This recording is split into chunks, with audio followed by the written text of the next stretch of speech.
Sekjen PDIP Hasto Kristianto beberapa waktu lalu mengisyaratkan lewat pantunnya bahwa Ridwan Kamil adalah bagian kandidat cawapres Ganjar Pranowo. Penyebutan nama Gubernur Jawa Barat sebagai bacawapres Ganjar ini sekaligus mengkonfirmasi daftar 10 nama cawapres Ganjar yang pernah dilontarkan Presiden Jokowi maupun Puan Maharani. Memajukan Jabar penuh karya seni. Namun, jika memang Ridwan Kamil benar bakal bersanding dengan Ganjar, keputusan tersebut tidak akan disukai oleh P3 yang notabene telah menyodorkan nama Sandiaga Uno sebagai bacawapres.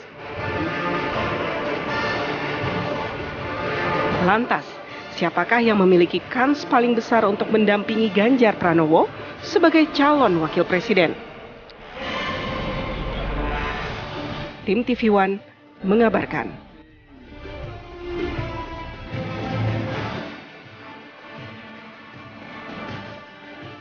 Kang Emil memang kaya prestasi.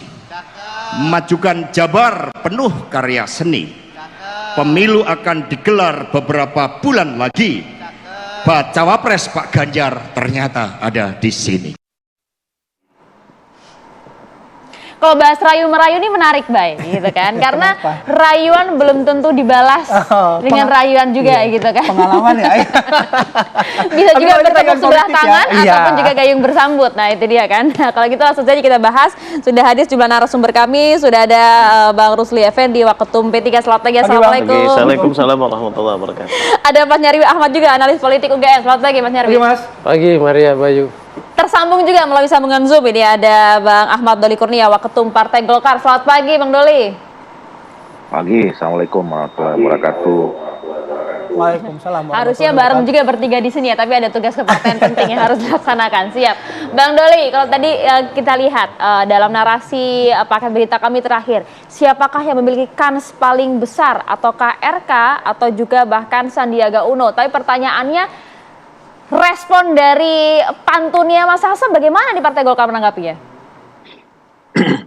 Ya, pertama kalau kita bicara menghadapi pemilu dan pilpres, saya kira semua keputusan itu harus diambil secara serius, resmi dan formal, ya.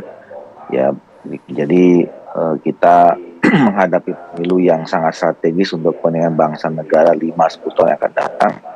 Ya, tidak bisa hanya sekedar kita mendengarkan berbalas pantun gitu ya. Nah, tetapi saya kira kalau sebagai ya kan itu konteksnya Pak Hasto itu kan sedang berada di Jawa Barat gitu. Dan selama ini yang setahu kami PDIP itu sudah menggodok beberapa nama ya. Dan saya kira salah satunya mungkin saja disebutkan nama yang ada di situ itu gitu. Akan berbeda mungkin pantunnya kalau dilaksanakan di daerah atau provinsi yang lain. Nah, itu yang pertama. Artinya ini basa-basi yang aja kedua, gitu, Bang Doli? kalau kami ya. Artinya ini cuma basa-basi aja karena memang Mas Hasto lagi di Jawa Barat gitu.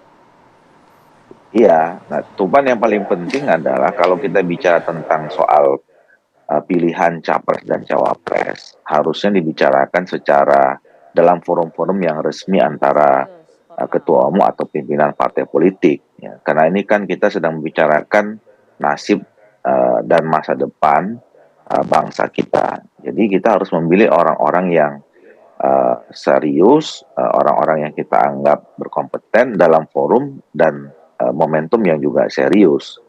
Nah, kalau Partai Golkar sendiri sebenarnya sampai saat ini kita masih punya keputusan berkaitan dengan soal pilpres ya.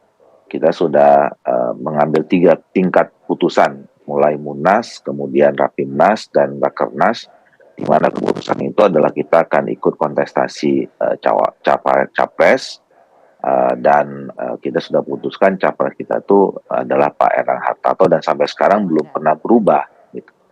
Nah, jadi sebenarnya kalaupun misalnya ada partai lain yang menyebutkan beberapa nama termasuk salah satunya kader Partai Golkar, itu kita anggap serius kalau kemudian itu dibicarakan dalam forum yang resmi, dalam komunikasi yang formal antara pimpinan partai politik, yang itu juga selama ini sudah kita lakukan ya.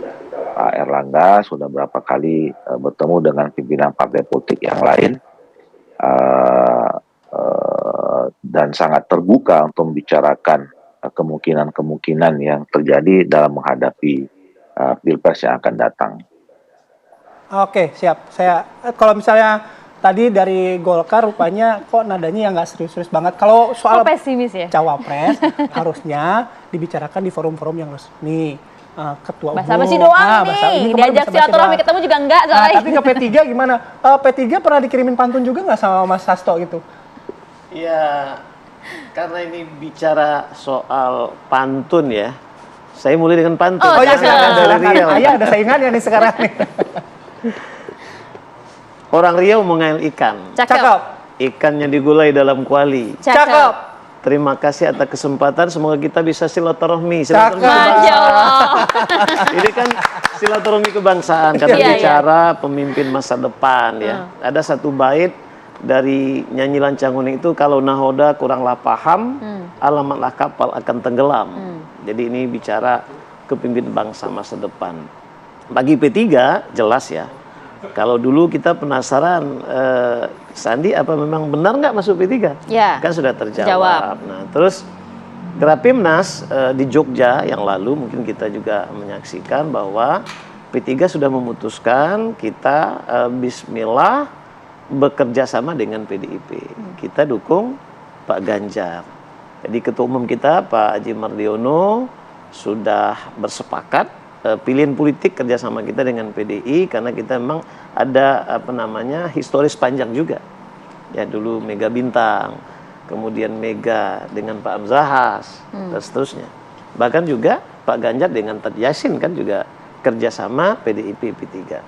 Nah lalu Rapim yang lalu itu kita sudah memutuskan P3 ada 2 calon wakil presiden termasuk Pak Haji Mamat Mardiono seperti kita, kemudian Pak Sandi. Tapi akhirnya Pak Mardiono, saya fokus ini dengan jiwa besar beliau demi bangsa dan negara, saya fokus ngurus partai. Akhirnya sepakat kita putuskan bahwa calon dari wakil presiden dari P3 yang akan tentunya diajukan dengan PDIP adalah Pak Sandi. Pak Sandi. Itu clear. Ya, dan sudah diajukan kan? Sudah diajukan Ya. dan ini soal komunikasi politik ya. Ya. Ini tugasnya mandat kepada Pak Ketua Umum kita Pak Mardiono. Nah, ini kewajiban bagi partai bagaimana kita komunikasikan politik dengan PDP tentunya Bu Mega, dan ini memang ranahnya Ketua Umum kita bersama Bu Mega. Nah, tetapi kita mengajukan Pak Sandi bukan tanpa perhitungan, bukan tanpa kajian, bukan tanpa analisa. Pak Sandi di mata kita adalah sekalipun baru, istilahnya kemarin sudah ospek tapi lulus. Nah, tapi beliau kan tokoh bangsa yang sangat populer, pernah jadi wakil gubernur DKI, lalu menjadi calon wakil presiden periode yang lalu. Kemudian juga dari sisi basis data, survei juga populer ya, terutama terakhir kemarin ada algoritma ya, riset itu bahwa Pak Sandi itu paling populer. Dari 17. Ini kebetulan dia nomor P3 nih 17. Beliau adalah nomor 1 ya. 11,3% berbanding Pak Erik dan lain-lain. Berarti dengan kata lain P3 ini akan sudah all out menawarkan Sandiaga Uno sebagai calon wakil presidennya Ganjar Pranowo. Demikian ya. Nanti kita bahas lebih lengkap lagi Bang Lucy ya, Mas Nyarwi, Bang Doli. Sesaat lagi di Apa Kabar Indonesia Pagi.